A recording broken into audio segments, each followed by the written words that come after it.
West Bengal protection of interest of depositors and financial establishment bill 2013,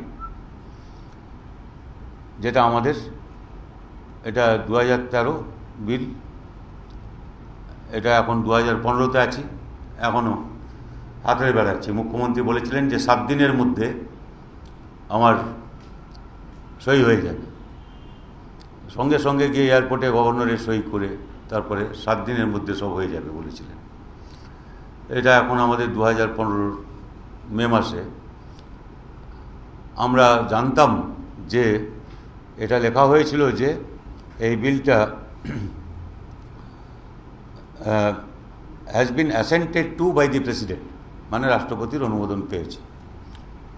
এটা আপনারা জানেন, কালকে আমরা বলেছি। আজকে অর্থমন্ত্রী, মুখ্যমন্ত্রী পুরোটা ব্যাট করতে পারলেন, অর্থমন্ত্রীকে নড়াতে হবে। আর অর্থমন্ত্রী বললেন যে এটা এরোনিয়াসলি প্রিন্টেড, মানে ভুলক্রমে ছাপা হয়েছে।